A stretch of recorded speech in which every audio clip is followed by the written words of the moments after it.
La guerra en las islas. A principios de 1943, el imperio japonés estaba en su máximo apogeo.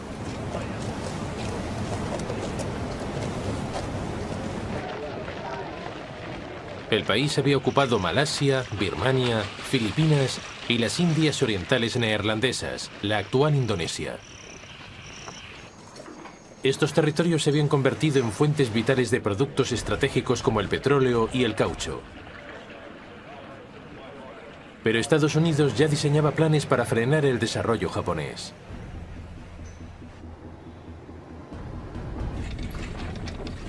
Su objetivo era cortar las líneas de suministro del país, conquistando los territorios ocupados. De ese modo podría estrangular gradualmente a Japón hasta la muerte.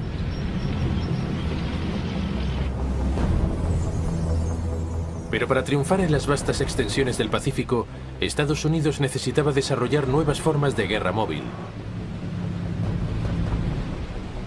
Se basarían en desembarcos anfibios apoyados por aviones lanzados desde portaaviones.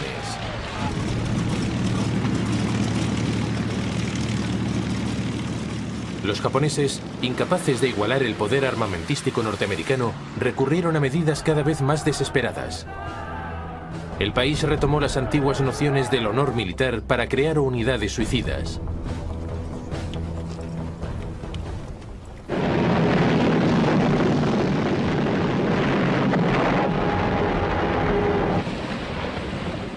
El resultado sería una pérdida terrible de vidas.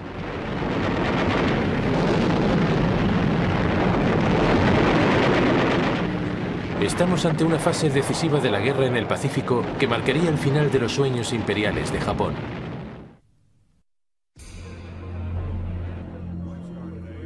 Pero para eso todavía faltaba mucho.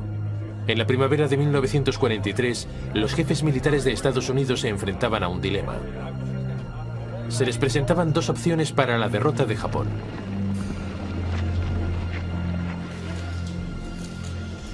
El extravagante general del ejército, Douglas MacArthur, comandante de las fuerzas estadounidenses y australianas en el sudeste del Pacífico, abogaba por una táctica con base en tierra firme. Su idea era conquistar las Islas Salomón, Papúa Nueva Guinea y Filipinas.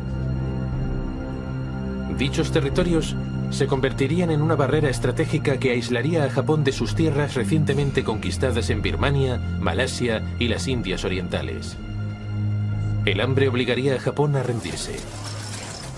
Es importante reseñar que el plan también permitía a MacArthur saldar cuentas pendientes.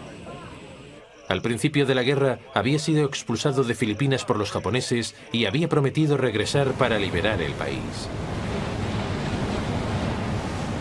Pero la Marina estadounidense tenía una idea diferente. Su plan dejaba de lado los territorios fuertemente defendidos de las Islas Salomón, Papúa Nueva Guinea y Filipinas. En su lugar, conquistarían una cadena de islas mucho más pequeñas diseminadas por el Pacífico Central y cercanas al territorio japonés.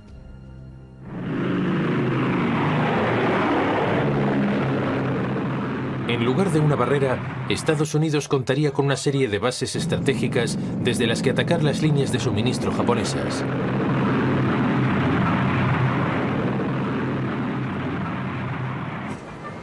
La Marina argumentaba que sería más sencillo y mucho más económico. El mando militar norteamericano aplazó la decisión. Tanto el ejército como la marina recibieron la orden de seguir adelante.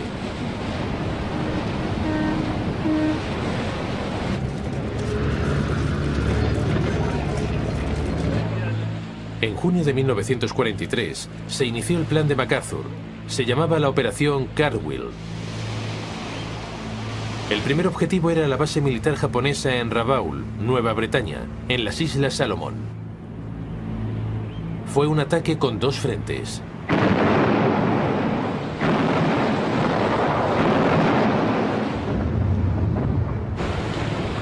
El frente oriental avanzó a través de Nueva Georgia y Bougainville.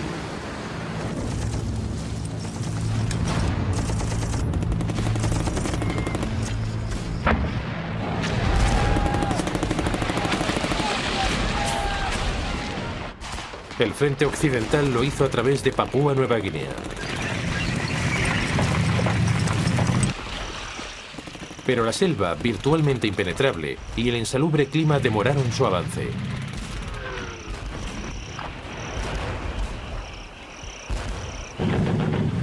Tuvieron que pasar 9 meses para que los dos frentes entrasen en contacto y la base japonesa de Rabaul quedase aislada.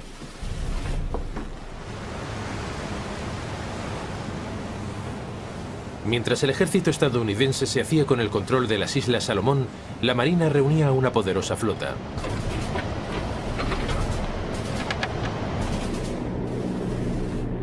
Incluía los 4 primeros de los nuevos y flamantes portaaviones de clase Essex. Su tamaño y velocidad era superior a todo lo conocido hasta entonces.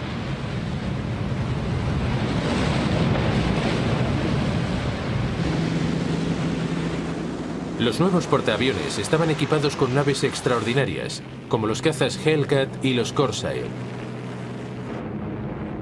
Los bombarderos en picado Helldiver y los torpederos Avenger. Todos juntos superaban en número y rendimiento a sus oponentes japoneses.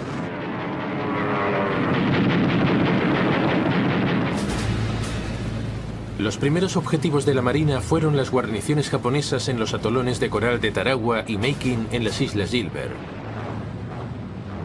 Se encontraban cerca de algunas de las líneas de suministro más importantes a través del Pacífico.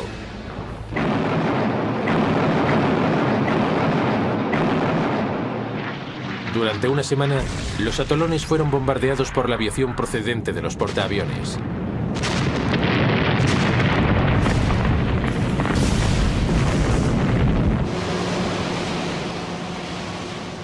El 20 de noviembre de 1943 se produjo un desembarco anfibio.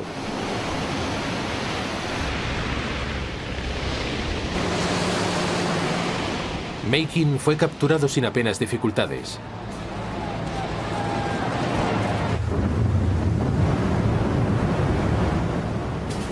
Pero en Tarawa, la historia fue diferente. El reconocimiento había pasado por alto que las aguas eran poco profundas para las embarcaciones.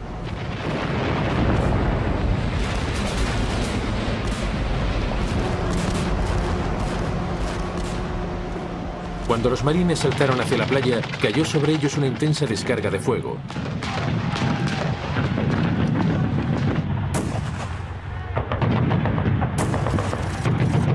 La isla estaba plagada de nidos de ametralladoras fortificados.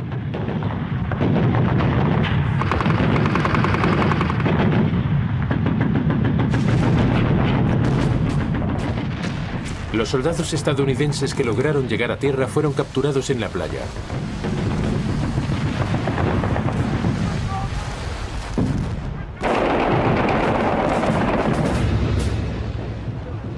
Al final del día, más de 1.500 de los 5.000 marines que habían desembarcado estaban muertos o gravemente heridos.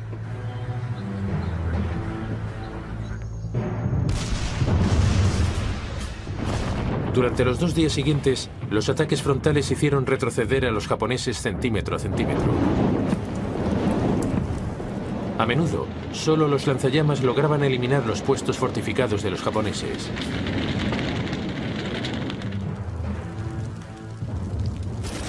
Hicieron falta 3 días para acabar con las últimas bolsas de resistencia japonesa.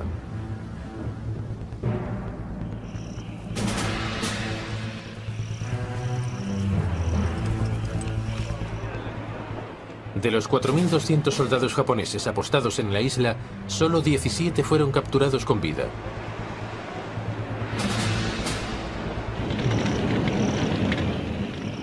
Tarawa fue un terrible adelanto de lo que estaba por venir.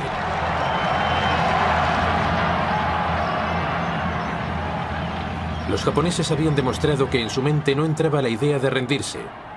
Lucharían hasta la muerte.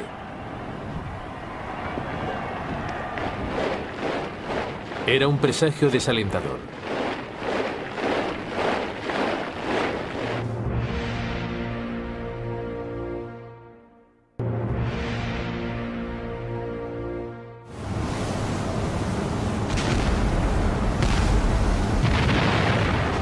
En enero de 1944, la ofensiva naval americana en el Pacífico se desplazó a las Islas Marshall.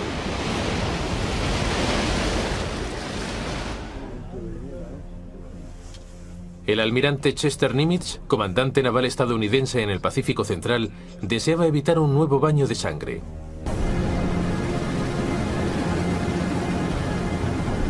Por ello, la Fuerza Aérea bombardeó los aeródromos japoneses en las islas durante casi 2 meses.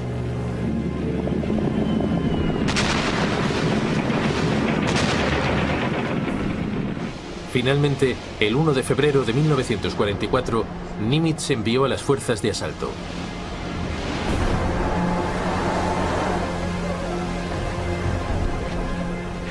La isla de Roy, llana y abierta, fue conquistada con rapidez.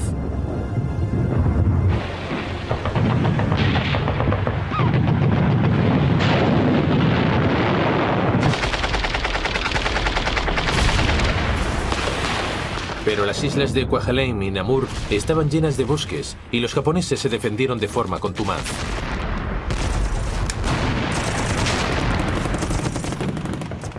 Las fuerzas estadounidenses utilizaron lanzallamas y explosivos.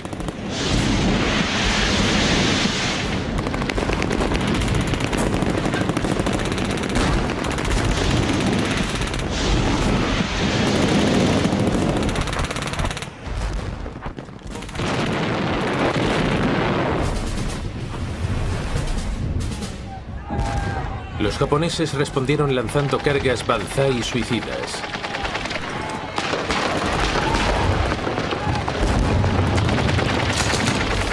Pero las fuerzas norteamericanas sabían lo que les esperaba. Los japoneses fueron masacrados. Un atolón tras otro, las Islas Marshall cayeron ante el avance estadounidense.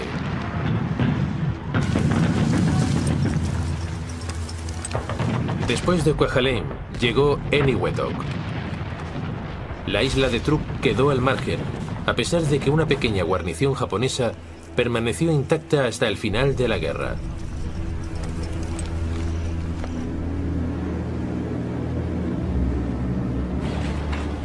El camino estaba despejado para la siguiente ofensiva, 1.600 kilómetros al oeste, en las Islas Marianas. Si Estados Unidos lograba conquistarlas, el territorio japonés quedaría al alcance de sus bombarderos pesados.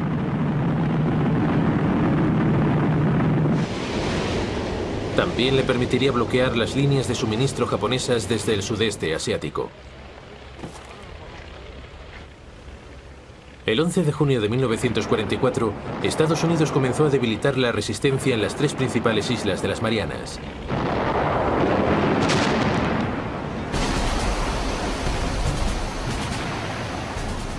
Cuatro días más tarde, los marines irrumpieron en las playas de la isla septentrional de Saipán.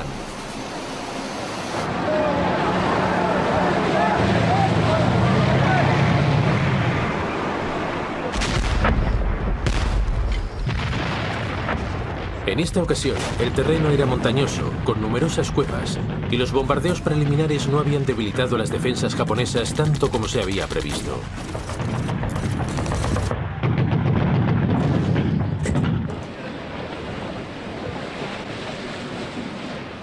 Sin embargo, al final del día, los norteamericanos habían logrado asegurar su cabeza de puente.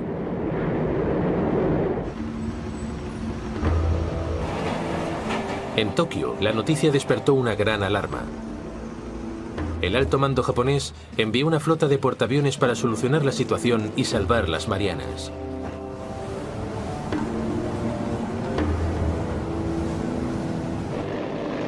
Pero el destacamento fue detectado por los submarinos estadounidenses. Los americanos enviaron su principal fuerza de portaaviones para interceptar a los japoneses.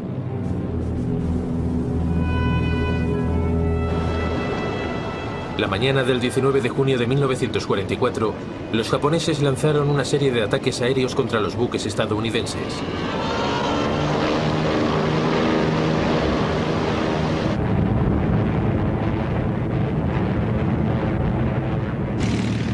Pero los radares estadounidenses los vieron venir.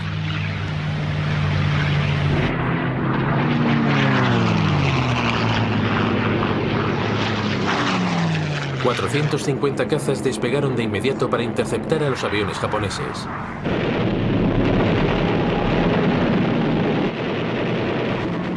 El combate se convirtió en la mayor batalla de portaaviones de la historia.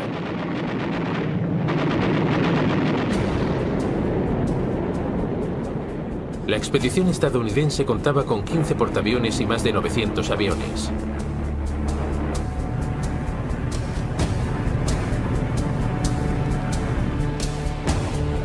Frente a ellos, los japoneses tenían 9 portaaviones y casi 500 aviones.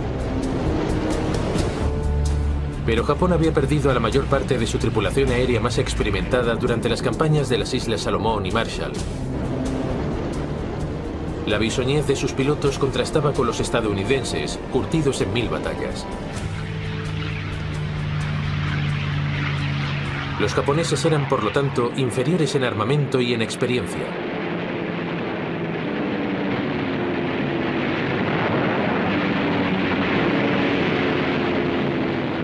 La batalla pasaría a la historia con el calificativo de el tiro al pato de las Marianas.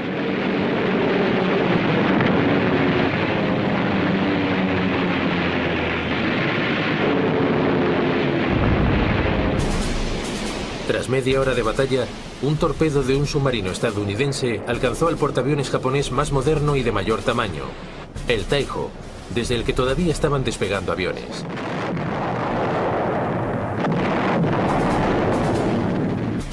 La batalla del Mar de Filipinas se había llevado por delante a su primera víctima de importancia. Prácticamente al mismo tiempo, otro submarino estadounidense torpedeaba al portaaviones Shokaku.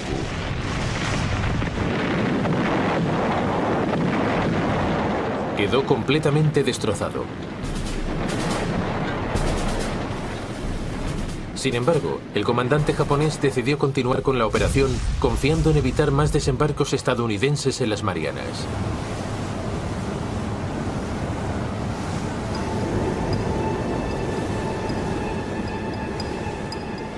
Durante buena parte del día siguiente, las fuerzas estadounidenses intentaron localizar la ubicación exacta de los demás portaaviones japoneses. Hasta la tarde no consiguieron encontrarlos. Era demasiado tarde para lanzar un ataque, y los aviones tendrían que volar al límite de su alcance. Pero el comandante del destacamento estadounidense, el almirante Mark Mitchell, decidió jugársela y atacar.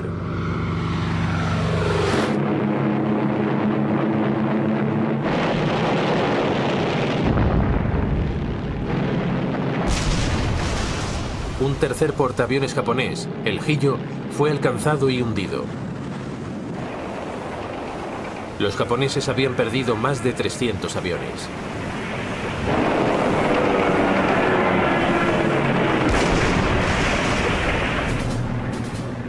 Pero a su regreso, los aviones estadounidenses, ya escasos de combustible, se encontraron con un problema. Entre la oscuridad que les rodeaba, no podían encontrar a sus propios portaaviones. Muchos se quedaron sin combustible y tuvieron que realizar un amerizaje forzoso. Mitchell, en un acto de extraordinaria valentía, ordenó que los portaaviones encendiesen sus luces para guiar a los aviones que regresaban. Por fortuna para los norteamericanos, no había submarinos japoneses en las proximidades. Sin embargo, los estadounidenses perdieron más de 80 aviones. Pero las pérdidas japonesas habían sido mucho mayores. 3 portaaviones y la mayor parte de la aviación necesaria para equipar a la flota restante habían desaparecido. Desde aquel momento, la Marina de los Estados Unidos dominaría el Pacífico, pudiendo atacar cuando y dónde se le antojaba.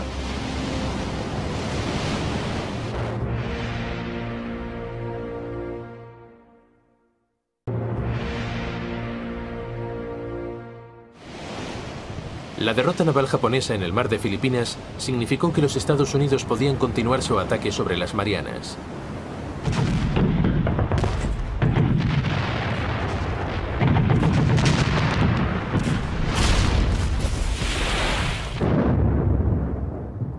Las fuerzas japonesas en Saipán resistieron durante 3 semanas antes de caer derrotadas el 9 de julio de 1944.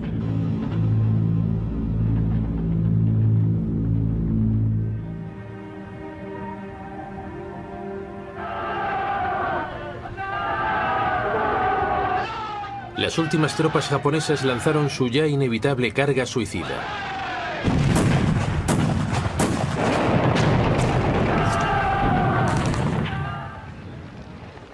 Prácticamente todos los 32.000 soldados de la guarnición murieron. También murieron más de 3.000 soldados norteamericanos.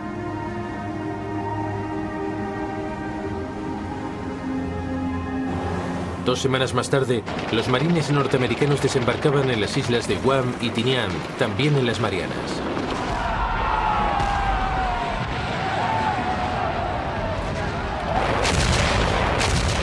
Una vez más, se enfrentaron a los contraataques suicidas japoneses, pero no lograron detener el avance norteamericano.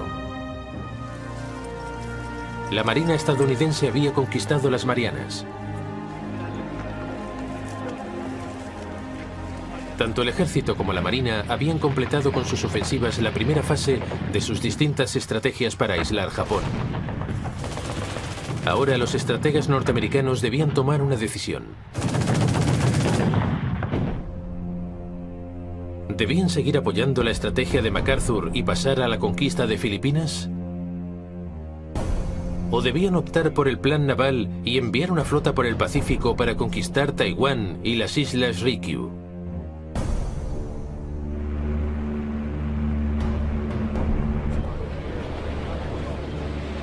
La opción naval aislaría a Japón sin necesidad de la larga y sangrienta operación necesaria para conquistar Filipinas.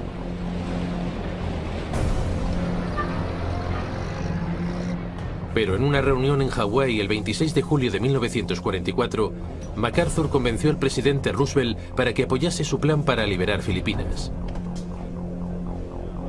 La Marina recibió la orden de apoyarle antes de continuar con su estrategia de isla en isla. Fue una decisión que causaría un horrendo número de vidas, tanto militares como civiles.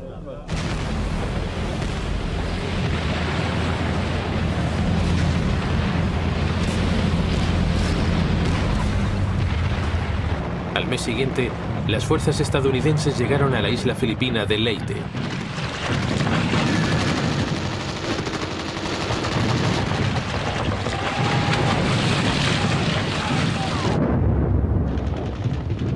El desembarco cogió por sorpresa a los japoneses, que esperaban que el primer desembarco estadounidense tuviese lugar en la isla principal de Luzón.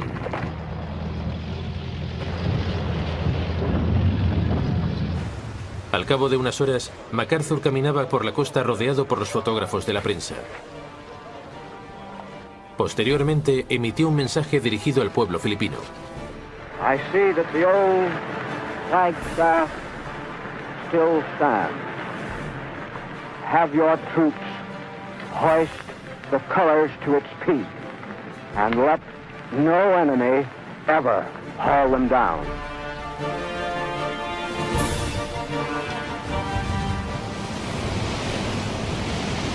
Pero los japoneses enseguida se recuperaron y trazaron un ambicioso plan para utilizar para el contraataque los restos de su fuerza naval.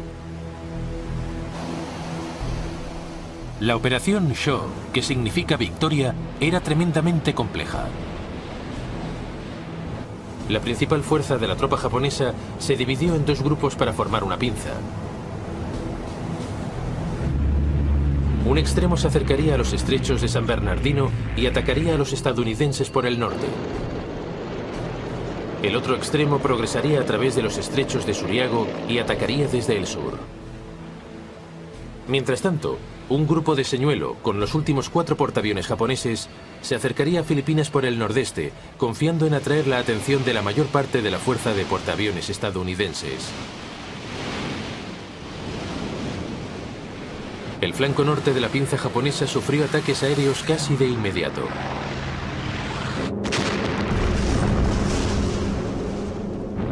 Tras casi 2 días de bombardeos, el superacorazado japonés Musashi fue hundido. El flanco norte parecía retirarse.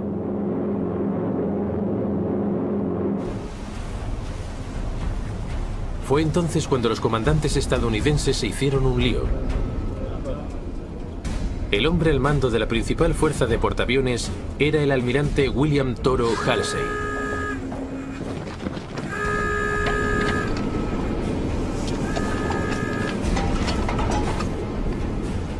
Halsey recibió la noticia de que los portaaviones japoneses se acercaban por el nordeste. Creyendo que el flanco norte ya no era una amenaza, se puso en camino para interceptarlos. Acababa de caer en la trampa japonesa.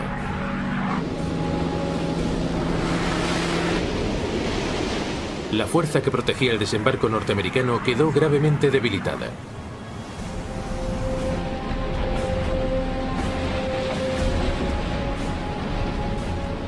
Pero el comandante de dicha fuerza resolvió involuntariamente el problema. Ajeno al hecho de la salida de Halsey, envió a sus acorazados para que tendiesen una emboscada en el flanco meridional de la pinza japonesa. Parecía un éxito espectacular.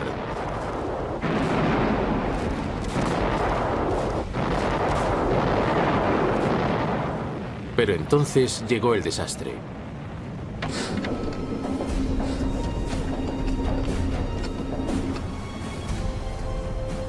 El flanco norte de la pinza japonesa solo había hecho ademán de retirarse. Cubiertos por la oscuridad, dieron media vuelta y volvieron a la carga. Allí atacaron a las fuerzas enormemente reducidas que protegían el desembarco norteamericano. Tan solo un puñado de barcos escolta y pequeños destructores plantaron cara al superacorazado Yamato y a otros 3 acorazados.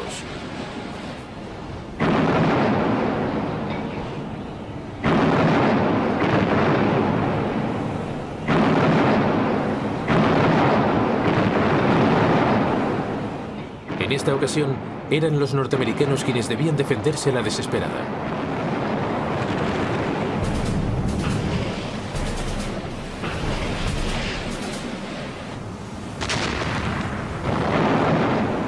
La táctica japonesa había cogido a la aviación estadounidense desprevenida. Sus naves estaban armadas con explosivos para operaciones terrestres, en lugar de con bombas para atravesar los acorazados.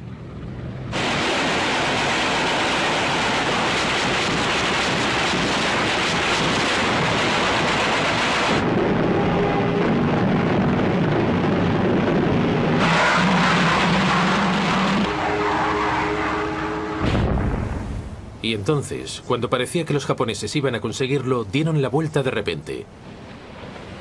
Su comandante temía la posibilidad de estar cayendo en una trampa.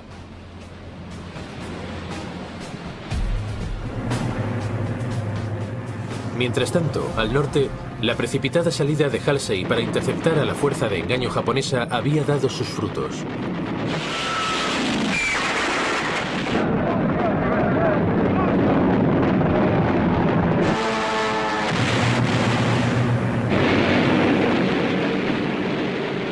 El 25 de octubre de 1944, los 4 portaaviones japoneses habían sido hundidos.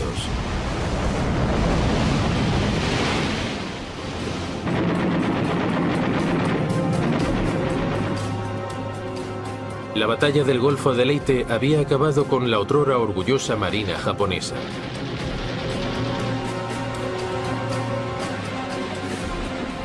Ya no les quedaba ninguna esperanza de contener el avance norteamericano. Para Japón, era el momento de tomar medidas desesperadas.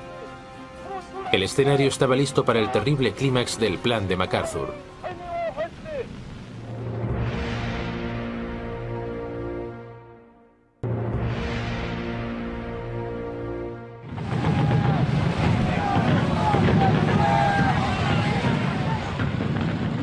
En otoño de 1944, los aliados habían aislado a las fuerzas japonesas de Filipinas. Sus apoyos navales habían sido destruidos. Japón necesitaba una nueva táctica si quería contener el avance norteamericano.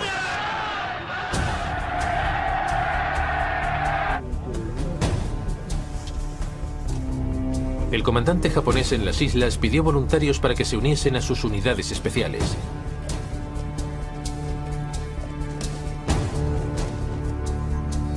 Recibían el nombre de kamikazes, o viento divino, y se aferraban al código de honor militar japonés, según el cual es mejor morir que vivir como un cobarde.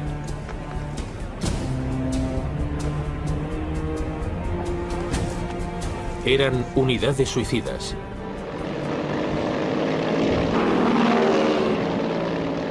Su objetivo era la flota estadounidense.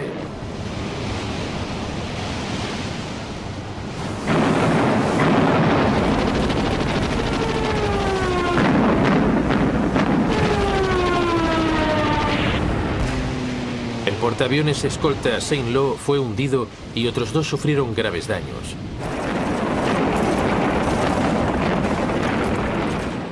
Hubo más ataques kamikazes.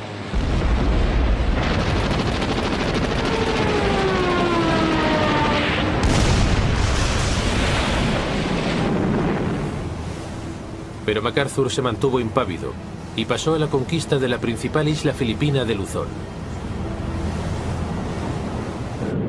Las defensas fueron debilitadas, como ya era habitual, por los ataques aéreos.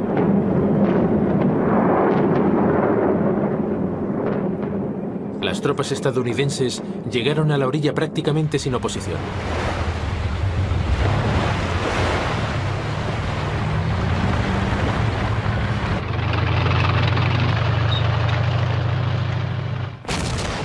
Pero a medida que avanzaban, la resistencia japonesa se fortalecía.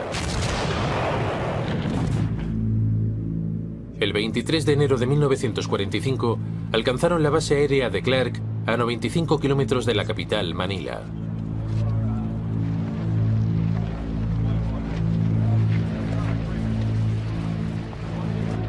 Una semana más tarde se acercaban a la capital.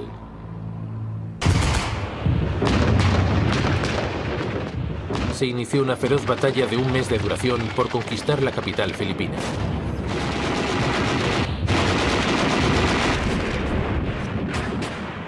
Las tropas estadounidenses se abrieron paso a través de la ciudad.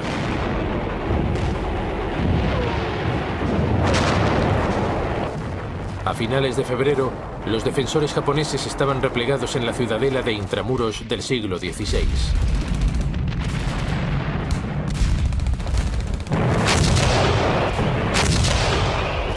Haría falta otra semana de cruentos combates para desalojarlos.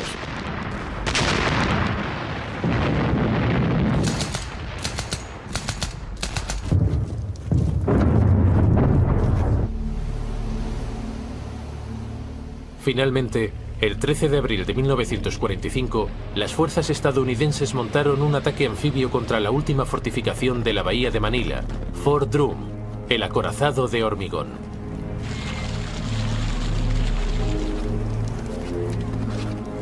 Taparon los conductos de ventilación con queroseno, fósforo blanco y explosivos.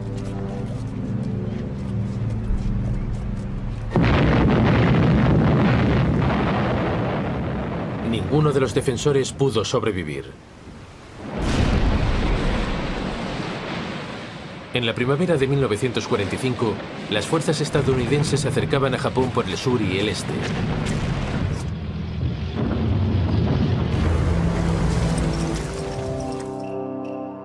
Pero al oeste, en China, Birmania e India, había estallado una campaña diferente.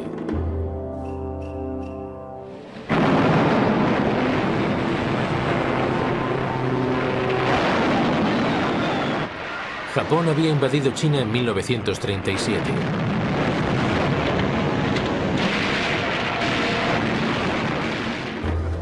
Estados Unidos había considerado al líder chino, Chiang Kai-shek, como un aliado de Occidente y le había enviado ayuda.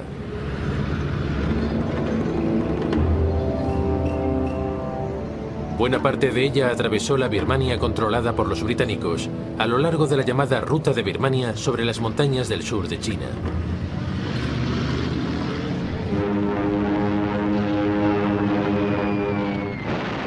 Hasta que, en 1942, Japón invadió Birmania y expulsó a los británicos. La ruta de Birmania quedó cerrada.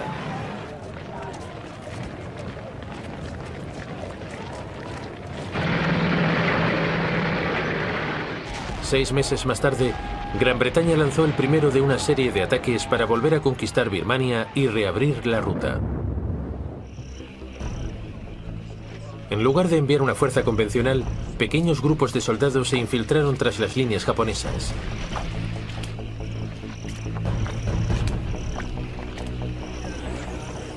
Eran conocidos como Chindits y eran la creación de un oficial poco convencional llamado Orde Wingate. Su misión consistía en destruir las líneas de ferrocarril e interrumpir las comunicaciones japonesas.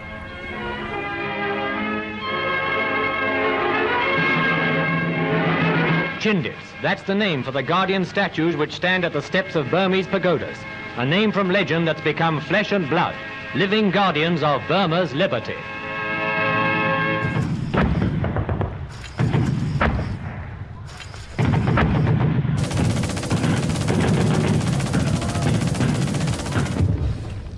Pero los japoneses pronto empezaron a cazar a los Chindits.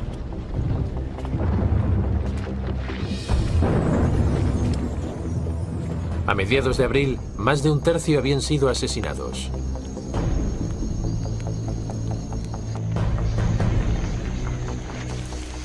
El resto fueron enviados de vuelta a la India. La reconquista de Birmania se estaba convirtiendo en un grave problema. Por ello, a finales de 1943, los aliados recurrieron al general estadounidense Joseph Stilwell.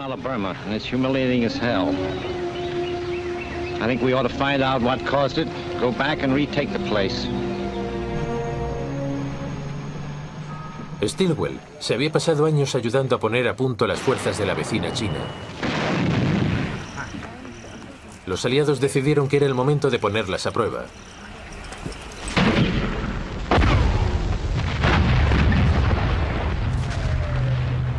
Los soldados chinos de Stilwell, reforzados por un grupo de élite estadounidense especializado en la lucha en la jungla, fueron enviados a Birmania.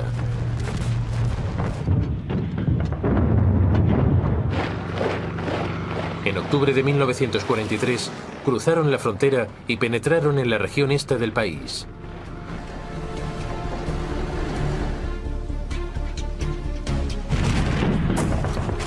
Mientras tanto, el ejército indio británico lanzaba un ataque de distracción en la costa birmana.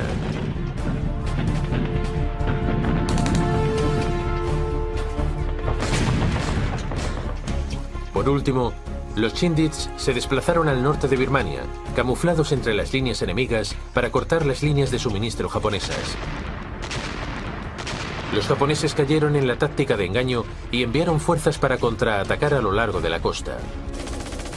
2 divisiones de soldados del ejército indio británico recibieron una feroz descarga de fuego.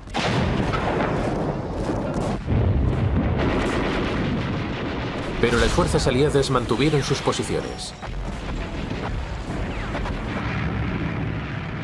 Recibían provisiones desde el aire. Al fin pudieron responder a los ataques y en apenas 2 semanas los japoneses se retiraron.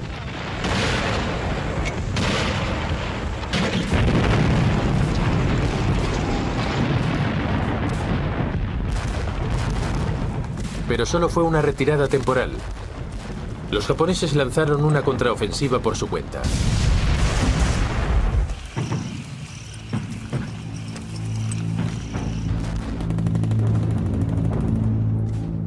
En marzo de 1944, invadieron la India en un intento por desbaratar los preparativos aliados para realizar más ataques.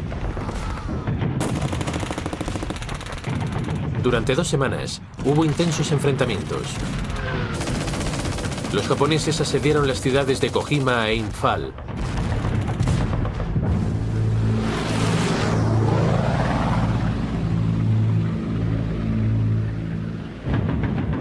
Pero se toparon con una férrea resistencia y finalmente tuvieron que retirarse. Mientras tanto, en Birmania, las fuerzas chinas de Stilwell habían logrado progresar por la cara este del país y en mayo de 1944 habían alcanzado la importante encrucijada de caminos de la ciudad de Myitkyina en la antigua ruta de Birmania. Durante 3 meses, los japoneses consiguieron contenerles. Pero a principios de agosto de 1944, Myitkyina fue invadida.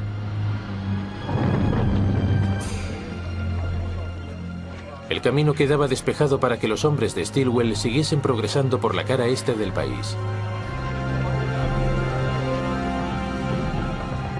Pronto se les unió una fuerza de tropas anglo-indias bajo el mando del general británico William Slim, que comenzó a avanzar hacia el centro del país.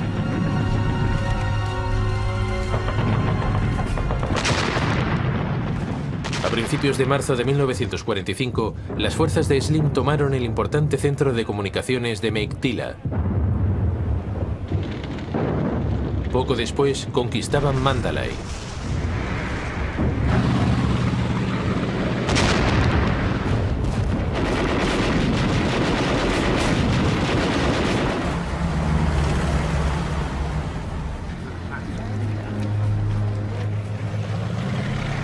Ante la proximidad de la temporada de monzones, las fuerzas de Stilwell se atrincheraron en el este.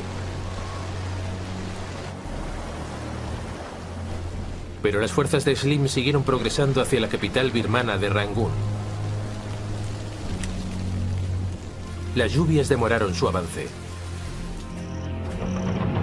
Pero a principios de mayo de 1945, las tropas aliadas estaban a 30 kilómetros al norte de Rangún.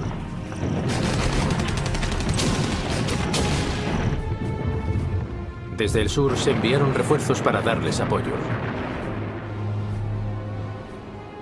Los Gurkhas saltaron en paracaídas sobre el delta de Irrawaddy y una división india llegó por mar.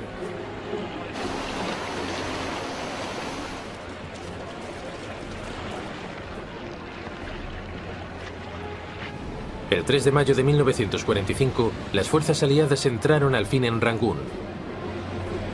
Pero la ciudad estaba vacía. Los japoneses habían huido para evitar el riesgo de quedar aislados.